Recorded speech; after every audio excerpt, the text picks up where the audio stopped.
All right, welcome everybody. I'm sure we'll get some more folks jumping on in the webinar world, but we appreciate you being here today. We're going to go ahead and get started so that we can make sure to stay on time today with our presentation. We've got a great webinar ahead by Talview titled Harmonizing High Tech and High Touch in Talent Acquisition.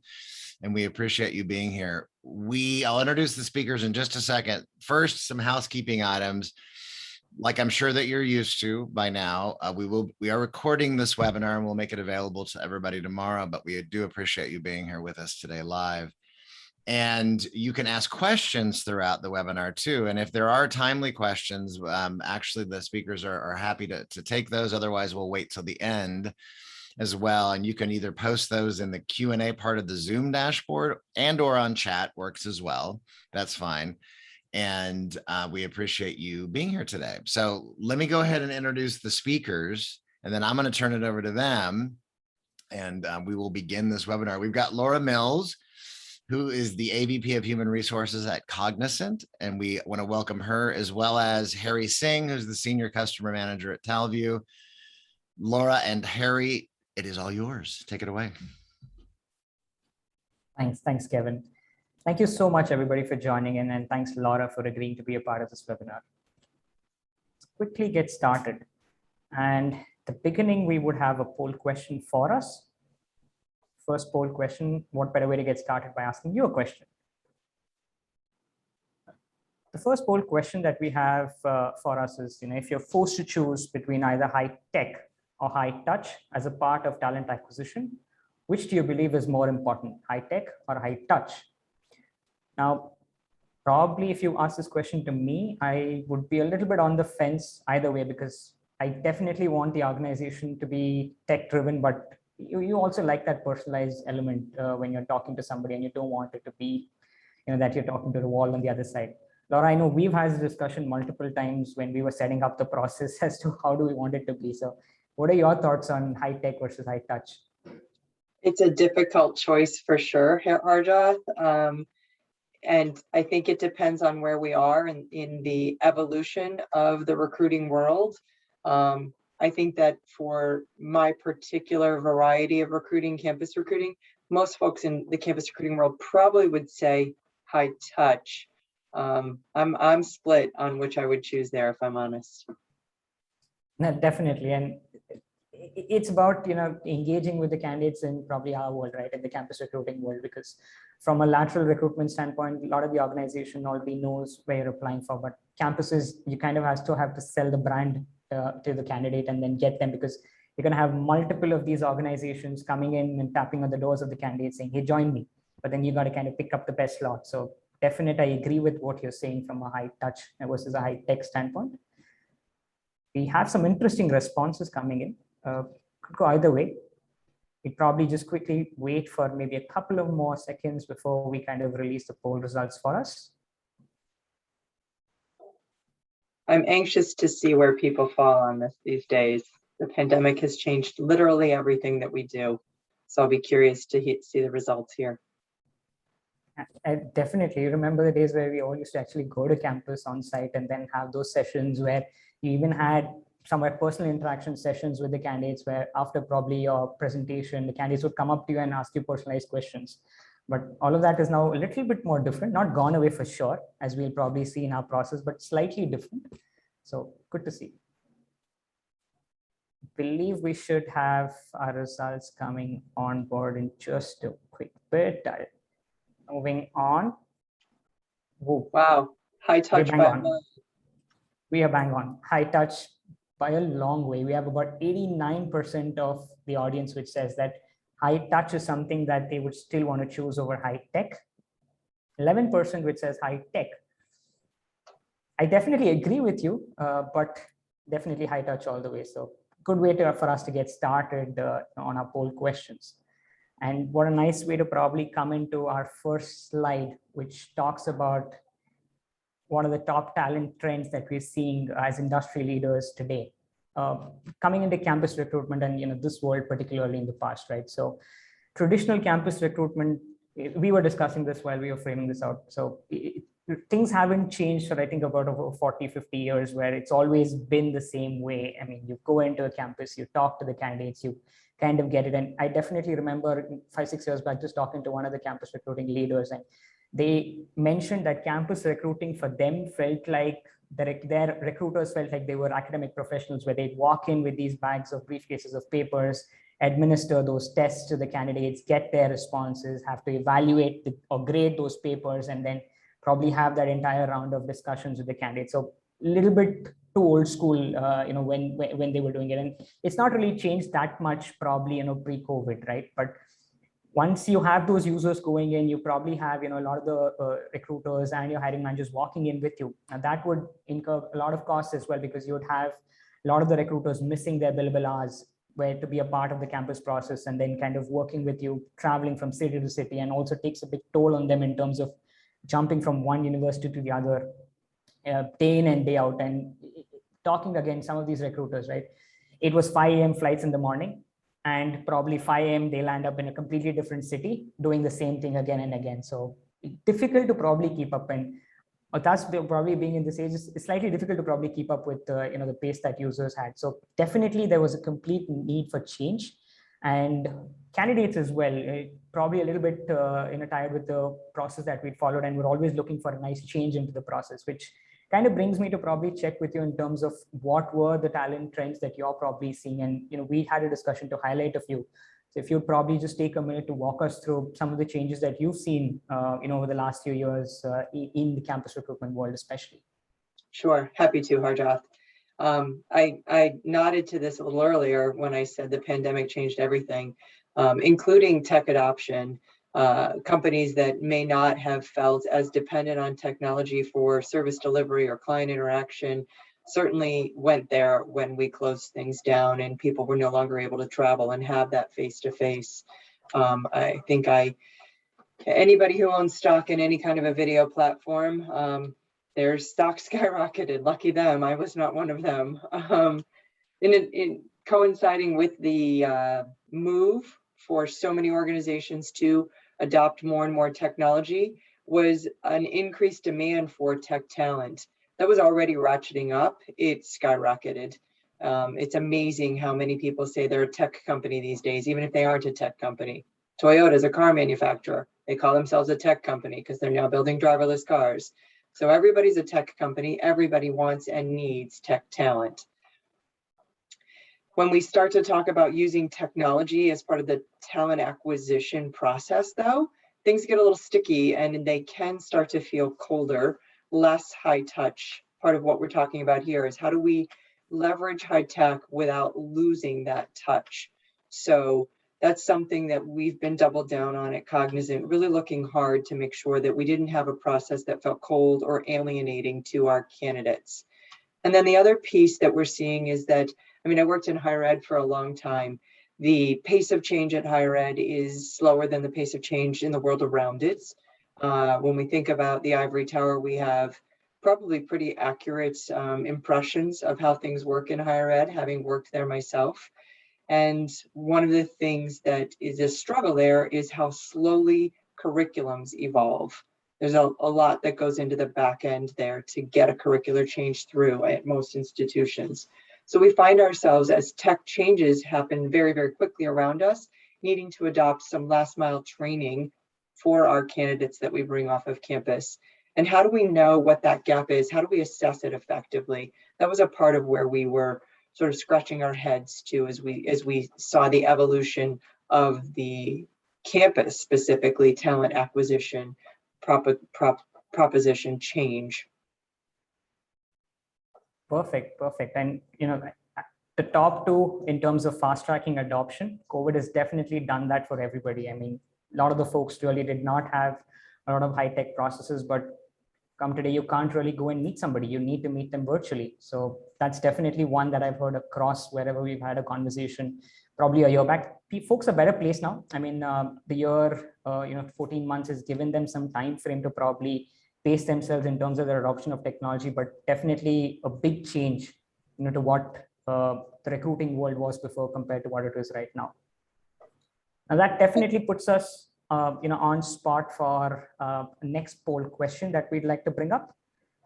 Now, with the technology that we all have, available for us today, sometimes become a little difficult to understand which technology tools do I use. So the next question for us that we have is, what HR or recruitment technology tools do you plan to use in year 2022? Select all that apply. All of these tools that are listed here are things that we've always heard about, we've always used probably in one way or the other or not. You have your automated chatbots, which will probably engage candidates and probably get the initial set of registrations in. Pre-recorded video interviews, a great way to probably screen candidates in the process. And we'll of course talk about that a little bit as we go ahead. Online skill-based assessments. Now, this is something that will probably just go back to Laura's point in terms of the last mile training needs, right? So for us to probably assess the candidate in their last mile training needs, very important for us to understand their current skill base as well. Online skill-based assessments typically help you from that standpoint. Proctoring. Now, this is something that, like video interviews, thanks to COVID, has skyrocketed probably in the last couple of years, where everybody has a need now to proctor because you're not probably getting the candidate in to your location or probably going to their campus recruitment facilities, right? And AI-powered insights, online sourcing tools to get your right set of candidates. Last one, on engagement tools. Now, this is something that we've not heard a lot from, but as we clearly say, high touch, right? So high touch means probably engaging with the candidate a little better, engaging with them throughout the entire process, and probably tapping that set of candidates who want to probably come into an organization. Cognizant has a great way where they kind of engage with candidates, give them a feel about what Cognizant is all about before the candidate actually comes into the process. So while we're waiting for users to kind of give their poll responses, Laura, would you mind sharing the engagement strategy that Cognizant has applied over the last couple of years, especially in COVID, in terms of how you engage with your candidates? Absolutely, Harjoth, happy to. We've been very focused on making sure that as we enable more high-tech tools as part of our recruiting process, that again, it feels warm to the candidate, that the candidate actually gets an understanding, obviously not a full understanding, but some understanding of the culture, who we are, what do we do. I know that Harjoth's going to walk us through our actual process, but we've layered in engaging videos, hype videos, again, to make sure that the energy level is shown. As we build out our questions, we make sure that there's cultural context is what I refer to. So cultural context lead-ins to everything that we're doing there. Outside of our actual assessment process, us and all of our competitors are hosting information sessions because we're not going to career fairs. But in those information sessions, we do our best to make sure that our candidates have the opportunity, again, to see and feel who we are. So we're talking to them, that dog and pony piece at the beginning, just like we always did if we were on a campus. But then we're breaking them out into breakout rooms and making sure we have an ample number of staff members attending so that they're going to get some individual attention, even better than if they were going to be at a career fair standing in a line. A little bit more one-on-one interaction, the opportunity to hear their peers' questions and learn from what their peers are asking, and then of course ask questions themselves and feel like they were heard. Thanks, Laura. And the engagement videos that you spoke about, each time I take your test, even now, just to look at the process, that those still make me smile and want to be a part of Cognizant. All those videos are about is just getting the candidate excited to be a part of the process, and you can really see that through the journey where candidates actually like, hey, I want to be a part of this process, and even though I don't get selected, I'm probably moving out as a happy brand ambassador. And I wish I would have been a part of that organization and had another chance. Harjoth, if you want, I'm happy to recruit you from Talview. Thanks for that, Laura. I'll definitely take you up. Perfect. Let's quickly look at what our audience has to say. Online sourcing at about 79. You have online engagement at about a 63. You have automated chatbot at about a 47%. And pretty much the screening and assessment phase in terms of online pre-recorded interviews and skill-based assessments come in next at about 42. So getting a good mix of results, but definitely sourcing and engagement seem to be the way in terms of our audience kind of looking at recruitment strategies in 2022. I'm not surprised. They're sort of the basis of a lot of what we do. And given that we got high touch as the most popular answer, those are definitely high touch activities. Perfect. Now, that's a great way to probably lead us into the crux of our webinar, the situation of campus recruitment at Cognizant. Now, I know you've joined Cognizant probably a couple of years back, and I think we had the opportunity to meet when you just came in at Cognizant, and some of the things that we discussed in terms of what was the situation like at Cognizant there, and being asked to lead the entire Americas region from a campus recruitment standpoint, and kind of revamping the campus recruitment strategy, and in fact the entire recruitment strategy, coming in at the era where probably COVID hit. So from your perspective, if you could just quickly walk us through, what was the situation like when you arrived, and what were some of the tasks that you had kind of taken up and said that, these are things that I want to take up and kind of work at one by one. Sure, happy to. So I've joined Cognizant not yet 2 years, and just before the pandemic. Certainly, I think there were whispers of what was going on with the pandemic as I was joining. So it very much was on the heels of me joining the organization. So an interesting and challenging environment in order to establish yourself and take an organization that was admittedly fledgling. The campus recruiting, talent acquisition process was a really small part of a large talent acquisition engine, and I was brought in to grow it. In fact, I was asked to triple and or quadruple it in a couple of years. Not sure what I was thinking when I said yes to that, but I did. And when I started to dive into how things were done at Cognizant, I found a lot of manual tasks. The recruiters stuck getting these things done manually, therefore stuck at a transaction level versus a relationship level with their candidates. Our brand recognition in the United States, we're a young company. It was one of the reasons I was attracted to Cognizant. They're not old and established and stodgy. They're young, they're entrepreneurial. We have not been around that long, yet still 300,000 people globally. So still able to wield some power from a global perspective. Our data, oh my goodness, I felt like I was getting the messiest data around from all different places, and or simply not getting data. It was very much siloed. It did not have a good holistic view of everything. Every time I asked for something, I had to find it from a different person. And then our candidate experience was pretty uneven. Uneven for several reasons. Just uneven due to human nature, and we can get into that a little bit later when we talk about what happens to a candidate in the different parts of the process, especially when we're doing a lot, quote unquote, by hand. Uneven because I think everybody's heard the term unconscious bias. It's unconscious, therefore we're not necessarily aware of it, but everybody's succumbs to it at some point.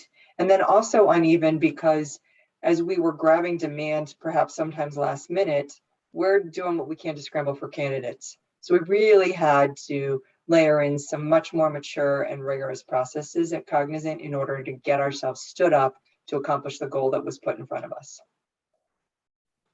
Thanks a lot for that, Laura. I think most of these challenges our audience here would also probably nod their heads for, because they would definitely be facing one, if not more, of the similar challenges that probably you did when you came in. And the reason probably you took up all the targets and said yes to everything was because you had a smashing team behind you, and I've had the opportunity to work with them for the last couple of years, making me say yes to a lot of the things. So I'm pretty sure that will be the case for you as well.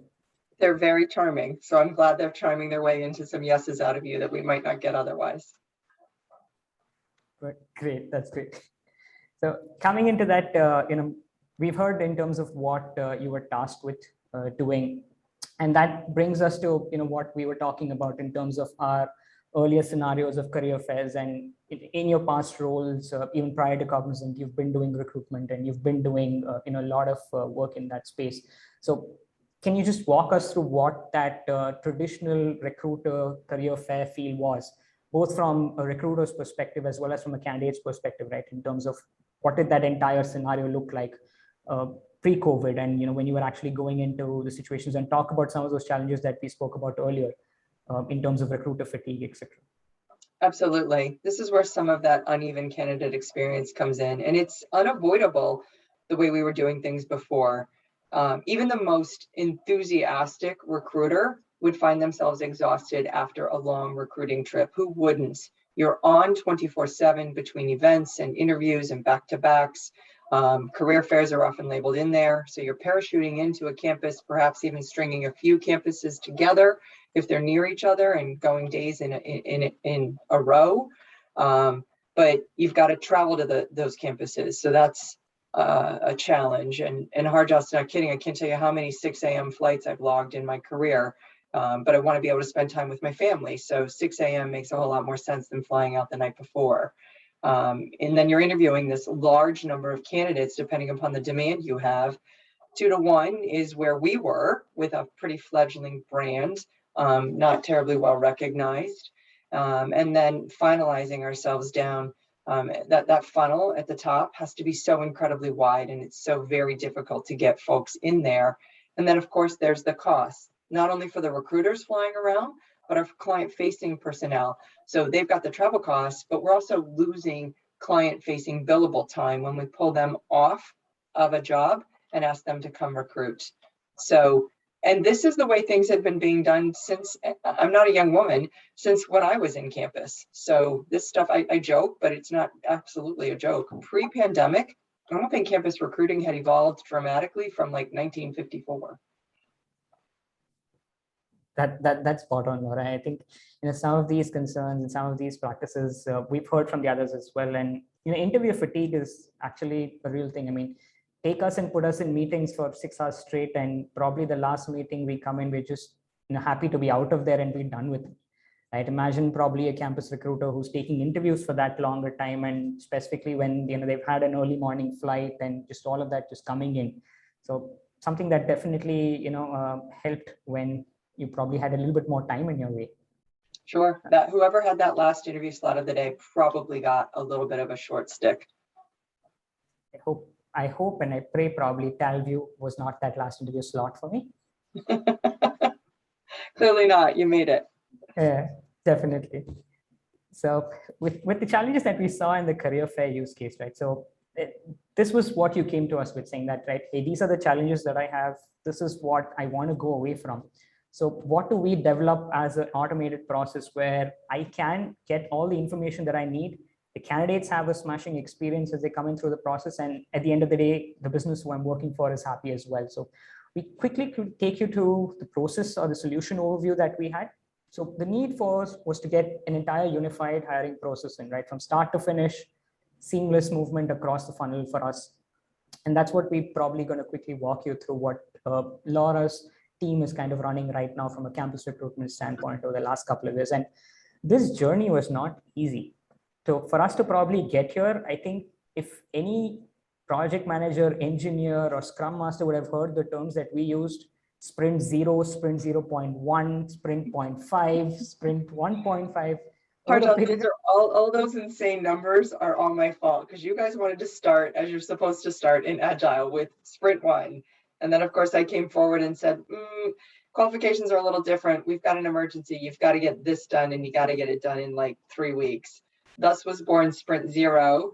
And then when Sprint 0 was born, it turned into 0.1 and 0.2 when I changed things ever so slightly again. And Harjoth and team were amazing with the lift here, because we really did have to be creative on how to get this done. And I was, number one, not shy about asking for things that didn't feel always possible or easy. And number two, dogged that we were going to create not only a unified candidate experience that was very high touch, but I also wanted the recruiter's perspective to be heard in here. And I needed them to be able to get their jobs done. It's high volume recruiting, and I didn't want them to be hobbled or running in and out of 20 different systems to get their jobs done. Absolutely, Laura. And I think this came in right when we were kind of dealing with the pandemic as well, in terms of how do we kind of cope with that vis-a-vis we have a new tool, a new requirement. So my technical team and my project management team just said that, you know what, you can call it whatever. I'm going to label it as sprints that I can go by. So those are the processes that we had, at least internally, coming into our process, right? So from a candidate application standpoint, I think the process that we had set up was great, where candidates kind of apply on your careers page. They have a unified way to kind of get in. The jobs are posted. They have an area where they can see Cognizant and apply to Cognizant. And that's very clear for them. Come into that, they immediately get shot out a basic information form, which kind of helps capture their basic details in terms of what you would require to probably filter them. And that's probably the first touch point where your recruiters come in at the back end, and they use that data to filter the candidates and probably get to the candidates that they want to take ahead. So can you just probably maybe just touch upon a quick couple of things that your recruiters see once a candidate applies and gives their initial information to Cognizant? What is it that they look for to kind of move the candidate ahead into the next phase for us?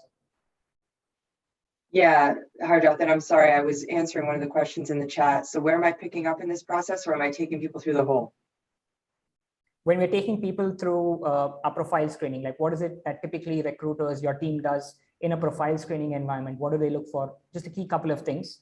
Yeah, so obviously resume is key. Cover letters that are part of the process, if they're in there, they're considered, I'll be honest, they're not as key to us as the resume.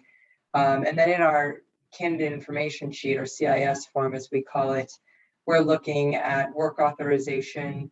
We're looking at graduation date to make sure it's going to align with what we see on the resume. We collect it a little bit differently there. And of course, collecting it twice is helping us validate.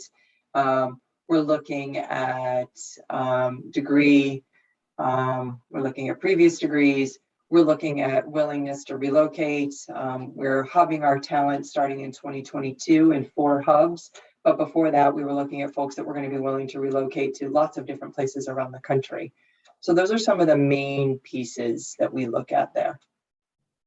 Absolutely. You don't want to probably get the candidate far into the process and then realize that one of those checkboxes are missing, and then have to drop on that particular candidate, especially when the team has put in so much effort, the candidates have put in so much effort to get that far in.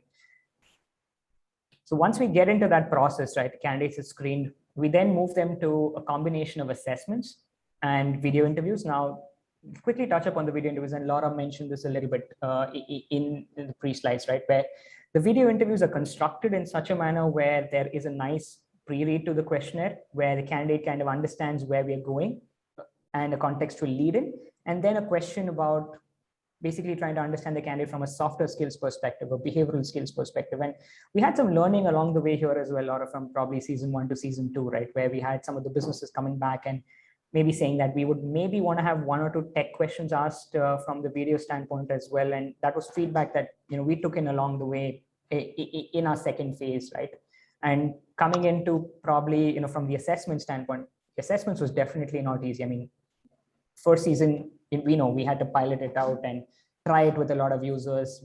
We knew that the business was doing assessments, and you quickly probably help us understand how they were doing it. So if you could just maybe walk us through that journey of what was it that you and your team did to kind of get hiring managers to help you conduct these assessments. And for us now, I think in Logically, which is our sprint to second season, get that entire assessment piece as well as a part of the screening and application phase for the candidates. So could you share some insights on that? Laura, this is Kevin. Before you answer that, I think it'll be timely. The question that was posed to you about what's the volume that Cognizant is working with here for annual college hires? Can you share that with everybody first, and then we can jump back in again? Yes, I wasn't joking when I said it was fledgling when I first joined. We were looking at around 250 when I joined, 750 after year 1, my first full year. So I had a half year under my belt, just sort of running with them. Right. And of course, the pandemic was in the midst of all of this. So the targets we actually had at that point were 1,000. It got pulled back initially, so down to that 750 number. We have already collected demand for 2022 and are hurtling forward at about 1,000. The business wants more, but we need to grow this in a thoughtful way. So I'm pushing back to 1,000. So far, they're letting me backstop it. I don't know if I'm going to get to stay there, but let's see. I'm staffed right now to get 1,000 done. Then to Harjoth's point, the assessment piece, it was a little bit like herding cats, if I'm frank. The business was saying to us, we want additional inputs, not just the resume and the behavioral before the technical. We really understand what we want. Really want to have a better understanding of what these people can and can't do. So there was lots of push for that. We weren't quite sure how to execute on it. We had one business unit that went a little bit rogue on us and built something on Google Sheets that they were putting their folks through, not proctored, not necessarily validated by our academy, which is our learning and development arm. So we really needed to get them looped in initially because they were pushing forward. So we looped them in and they ended up being our test case. So we looped them in, validated all of the information that they were doing through our learning and development arm, and then built it out through Talview so that the candidate experience is such that you apply, you are notified that, thanks so much for applying, hugs and kisses, Cognizant. Then you're moved forward after the screening piece that the recruiters do. And we're not using artificial intelligence for this at this point. That's still being done by hand. Harjoth is pushing me to attempt it. I'm a little bit hesitant, so I'm willing to maybe try a test this year. And I want to put my recruiters head to head with the AI and see if my results are similar before I feel good about trusting it. So let's pretend Harjoth's an applicant. He's been moved into the screening phase. We'll push him through and he will take both a proctored multiple choice question, or MCQ as we call it, assessment that's been built out, validated by Academy. We've got enough questions in there that we can provide variety so that we can attempt to make folks stay honest and on the up and up. And then of course, Talview's got all of the proctoring capabilities. So they're watching whether or not you pause. They're watching whether or not you jump onto a website to look up an answer.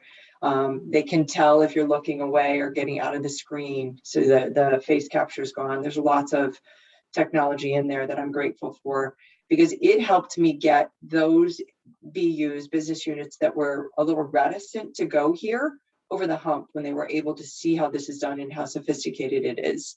So now we've layered in for every technical role an assessment, a multiple choice question assessment.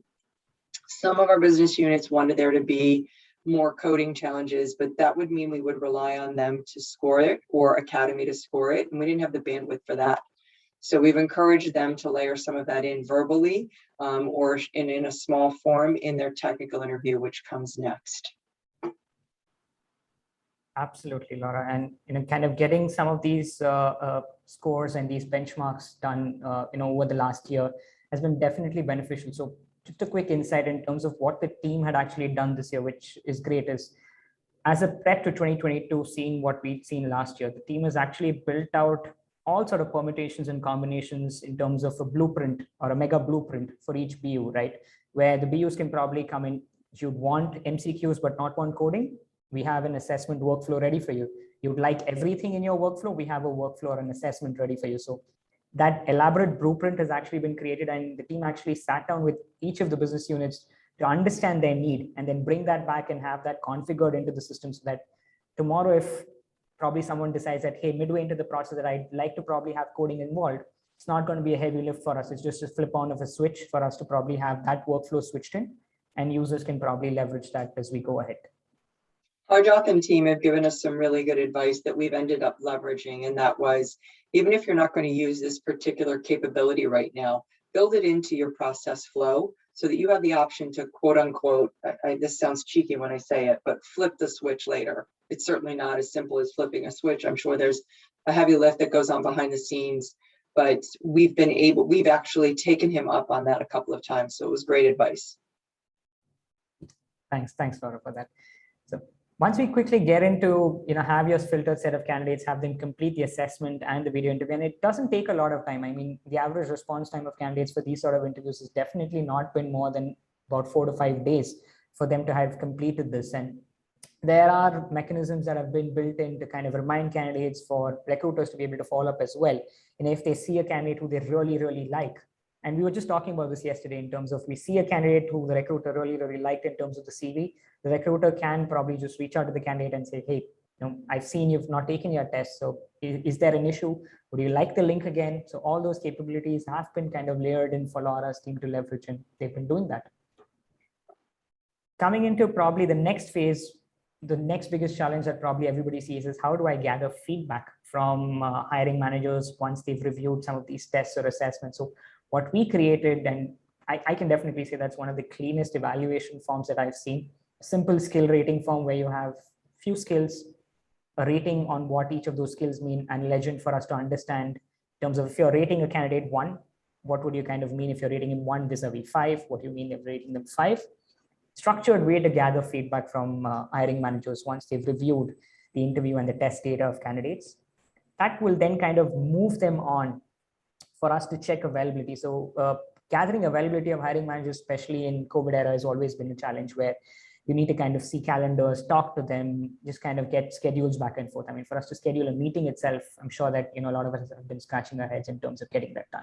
So we have an integration that's been built in, which will probably check your Outlook and then provide you available slots from which your recruiters can choose. And recruiters obviously have recruiting days that they've classified probably that they would want to kind of interview candidates on and keep those days blocked. That would then trigger an invitation for a live session. Now, this live session is, again, a two-way conversation between the recruiter and the hiring manager and candidate in the process. Recruiters are free to join in. Candidate, hiring manager have an interaction. The system kind of takes care of, again, all the reminders, all the RSVPs, the ICS invitations, all of that kind of takes care by the system. So recruiters don't have to manually, again, follow up with each of the processes from that standpoint. Collecting the feedback after the live interview, yay or nay on the candidate, whether you're good to go ahead with them or not, and then moving the candidate on for an offer process, right? So this was what we've kind of stood up over the last couple of years from an interviewing standpoint. Of course, we had, like we said, multiple layers that we had to work in through, multiple segments that we probably had to bring in. Everything probably didn't come in at the first go, because we also wanted to see, experiment, get feedback from users, and then kind of build that up. But I think what we would say, Laura, in year two, I think we're definitely far better positioned for anything that probably would come in from a requirement or a use case standpoint for us. Would you not say? I would agree. And like I said before, the capabilities that were there that we didn't even know to ask about, Harjoth gave us some great advice on layering them in. We didn't even always understand what they were. We had sort of a high level, and I was like, oh, that sounds really good. Let's do it. And then as we dove in, the technicalities on how to actually make it happen were worked through collectively. I think that the other reason that Harjoth and team are ready for anything is because our team tends to throw just about anything at them. So if it's a wacky idea, we're just not shy about asking for it. We don't always get a yes. We often get a no, but how about this? So I'll take that over a flat no any day. Thanks, Laura. It's always great to see the things that come up in our conversations on every Wednesday. Like, okay, what's new that's going to probably come in, which is going to test us a little bit, test our team a little bit, but then at the end of the day, build out a great process for us to kind of go along the way. So, happy for you to keep pushing us and for us to keep delivering. Now, when we looked at our scenario here now, we had a look at what it was pre in terms of the career fair use case. We've had a look at how we revamped it. Now, looking at what our scenario looks at today from a campus recruitment standpoint and a career fair standpoint, Laura, you've seen the benefits in the last year and heading into this year as well. I think we've just started about 3-4 weeks, month into the process, and we've already had tons of applications coming in, and first couple of rounds of screening and interviewing already taking place for those candidates. So what are some of those, kind of comparisons that you would like to share across from what we saw earlier in a pre-campus career fair process to what you and your team experience right now? So clearly you can see a very different perspective here, and there's not the cost involved here because we're not dealing with all those travel costs. We're also not pulling folks away from client-facing engagements. So our one recruiter can spend half a day and plow through the asynchronous video interviews that not only does the recruiter have a great deal of latitude to view them when it works for them. So think about this pandemic world that we're in, parents juggling, running out to get kids, or their kids are here and they're helping with homeschooling, et cetera, et cetera. It's been a little rough for everybody. Our recruiters often were asking for a great deal of flexibility in their schedule, and asynchronous video interviews were an answer for us to be able to afford them that. When we talk about teaming and working together, I've got a recruiter that might be feeling buried. They've gotten behind for whatever reason, and they've got too many asyncs, as we call them, to review. They'll call out the Hail Mary and the team will raise hands. I'll do it. I've spent some time this past winter, literally, I'll tell the team, I make a little hot cocoa, I sit in front of the fireplace, and on an evening, while it's snowing outside, I'm going through some asyncs on my time. And it's just easier to get it all done. But that recruiter, I'm taking a little bit of the lift off that recruiter's shoulders. And we're able to do this time and time and again for each other. So everybody on the team is recruiting in some way. We're not losing all of that time that we would have lost to travel. And we're just more expediently and more efficiently able to push our candidates through that initial screen, that behavioral screen. And then, of course, I talked about the unconscious bias. You get a candidate in front of you when you're live, and for some reason it doesn't feel right. You just probably, without even knowing it, aren't giving them the same fair shake you might have given a candidate that you liked a little bit better. Everybody that goes into this process gets the same experience. Doesn't matter who you are, the computer doesn't know how to treat you differently. Everybody gets to go through every step and stage and get similar sets of questions, similar treatment, similar brand exposure, etc. So we're controlling better for our DEI options. Perfect. Laura and Harry, I'm just looking at the time. I want to make sure that we have plenty of time to answer a couple of questions. There was a timely one, Laura, that if I could ask you now. Sure, go for it, Kevin. It relates to what you've been talking about and the kinds of hires that you've been doing to date. And not sure that if you did mention this or not, but what are the recs? Are they mostly highly technical roles? Are they entry-level positions? Are they across the board? What have those hires been, especially when we're talking about the career fairs too that you're doing, the virtual campus recruitment? The majority of our recruiting is tech, but it's not all tech. And by tech, we're talking about,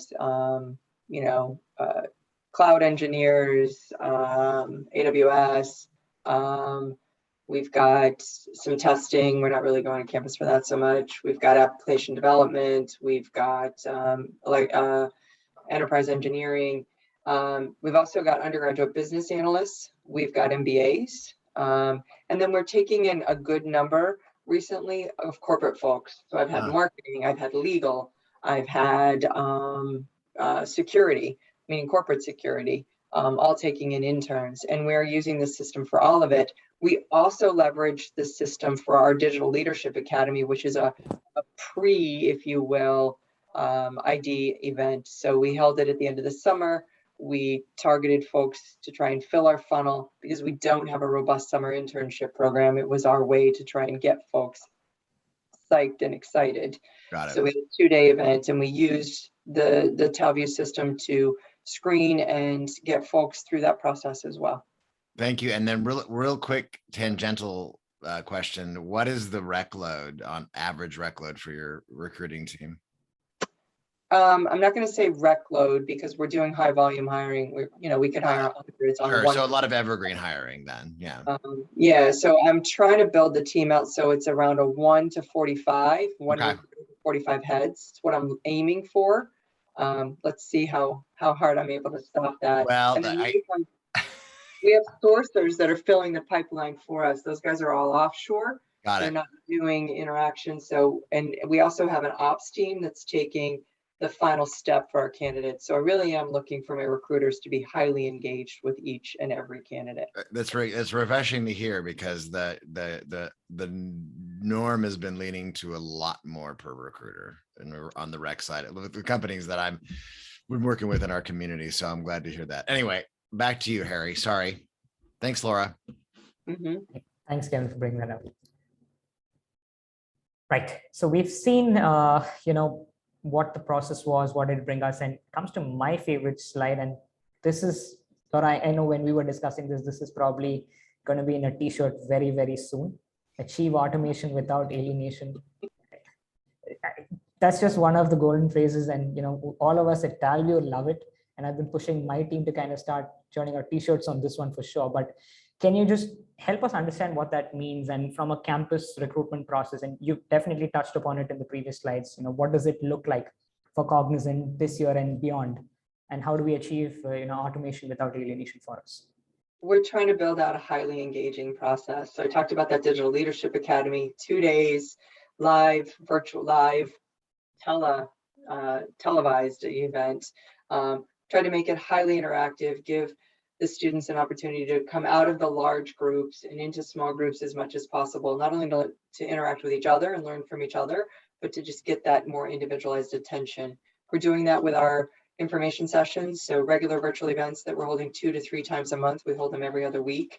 So we held one yesterday, had 85 candidates come through. Same thing. break them down into smaller groups. We do everything we can to survey them afterwards and get their input to make sure that it's meeting their needs.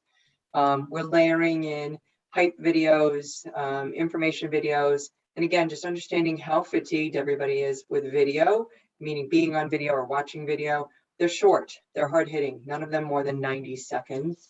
They tend to get your energy level up and give just a quick hint as to who we are and what we do, or share some of our culture. And then I talked to it before, but each of our questions has a contextual lead in that speaks to one of the values that we're moving our workforce forward with. So I've built questions out. I literally am the one writing the questions because I like writing so much. I've built questions out. One of our key values is start with a point of view, apply your expertise to gain trust and lead our clients forward. So I've led, that something along those lines, or sharing that value is a contextual lead into a question about asking a student that when they've had to use analytics in a decision-making process, where did they gather their data? Was the data clean and neat? How did the data move them forward? So that sort of gives you a feel for some of the ways we're, again, helping humanize the process. And then, of course, all of the documents that we give to students include not only instructions on what to expect or how long it's going to take or how do you prep yourself, but we try to make sure that we give them the do, don't worry about, what is stop, start, continue, if you will, so that they're ready as much as possible. They're not feeling put off by the video environment. You have to bear in mind these students are digital natives. I think they're actually excited by the environment, but we want to make sure everybody feels great. We have not had one student come through that we felt didn't understand the technology and was unable to get through the technology because the technology was foreign. We've had a couple of snafus where I had recruiters, quote unquote, pushing buttons that they shouldn't and sending a candidate off into no man's land that we've had to capture them back. But those were small numbers, literally like onesies, twosies. And the reporting is so robust, we're able to see it as it's happening very quickly and get that candidate back where they belong. Perfect. And just, one touch up on the humanized candidate experience, but this is something that we did this year. We actually had Laura and her team build out the video interview questions via audio and video. So they had members of their recruitment team who were recruiting for those roles say those questions. So when a candidate clicks on it, he's getting a beautiful audio video of the recruiter actually speaking it. And again, to me, looking at that just makes me smile every single time, because you're seeing somebody who's talking to you and they're asking you that question. And each of those questions, from a intro and a closure question, we had Laura probably take one of those questions herself as well, and members of our recruiting team kind of build up. So that just this year, I'm sure that's going to add an added element to the candidate to ensure that they're looking at the team who they're going to be working with, or the recruiter that's who's probably sending emails to them. Chance to see them, which probably they might not have even in a career fair standpoint. Thanks for mentioning that, Harjoth. I totally forgot we did that this year. And you're right, it's just yet one more iteration. And this was a last minute thing, Laura. I think a couple of weeks before the process, I said, you know what, let's try this one. And the team was all up for it. Everybody was happy to kind of do the videos and send over them to us for us to kind of get it in. So a couple of weeks in and the videos were ready.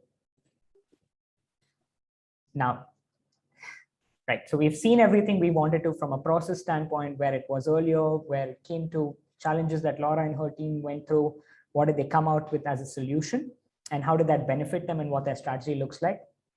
To summarize probably the webinar that we had today, 3 possible takeaways for us right here, right? So we've said it in the start as well, leverage technology at the heart of your process. So, like we said, everybody says Toyota, as Laura mentioned, says that they're a tech company. But I definitely have heard you say it a lot of times, Laura. You have, quote unquote, a phrase here which says that if you are a tech company, prove it. Use technology in your process, right? And we are indeed a tech company. So it was sort of frustrating to me to, as I started this position, see how little technology we were using in our campus talent acquisition process. And that's the line I used when I went to leadership to say, no, we need to iterate, we need to get better, we need to get faster, we need to enable more technology. It doesn't ring true to a candidate when you say, I'm a technology consulting company, but hey, we're going to go do everything by hand. That doesn't jive. Absolutely. And coming into our favorite line, which is automation does not lead to alienation. So although we did automation into the process, we did not lose that human touch. And like we said, digital natives are happy with technology at their hands, probably being able to do a video interview from a mobile phone as well. So something that gave them that added advantage when it comes to kind of using their technology for the benefit. Absolutely. Like I said, we've not heard any feedback from any of the thousands of candidates that we put through this, that they think it is in some way mechanized or inhuman or not personal enough. That has not come through at all. And of course, the last takeaway for us to provide an equal way for everybody to probably take a video interview and make it easily accessible to help with the DEI from a Cognizant standpoint. I think that's something that we've learned over the last couple of years, which has definitely supported us a lot. Wouldn't you say that? Absolutely. I mean, it's not only that unconscious bias that we've talked about a couple of times, but just plain fatigue. The way we were doing it before was exhausting, and you cannot be your best when you're tired. It's not possible. Perfect. So that quickly summarizes some of our key takeaways that we'd like to leave you with as a part of this webinar, and we're opening it up for Q&A. So anybody have any questions that you probably like to ask us? You have our information available as well if you'd like to reach out offline, post the process. But yep, we're up for questions. Thank you so much, Laura and Harry. Appreciate it very much. We're about actually out of time, and I'm glad we did get some questions throughout. Laura, I do have a question that relates to everything that you've been sharing, that we know in the research that we do that for most candidates, unless they're in the HR and recruiting technology space, they don't really care about your technology stack, right? They don't care about all the systems that are in the background. All they care about is getting hired, getting a job. And at the end of the day, the reality is technology really drives a lot of recruiting and hiring today. It's so critical. Just everything that you're talking about in university recruiting today and having to virtualize everything is so important. What's a quick consideration that you would give a company of what, as it relates to the candidate experience, to think about when you're putting these systems into place? It's interesting you asked that, Kevin. I think the poll where we asked which technology are folks looking at was, in my mind, I thought perfectly ordered. One of the easiest lifts is going to be able to use like technology to create the information sessions or the corporate presentations.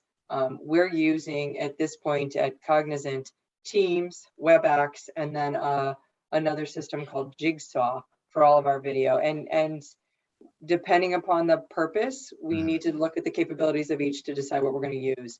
I think that artificial intelligence is probably something to put at the end of where you're going here.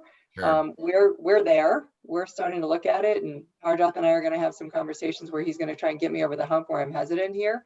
So the way things were stacked in that poll question, I thought was absolutely perfect with regards to how to build your way into this. Great. That's great. Appreciate it. Thanks for the answer. Absolutely.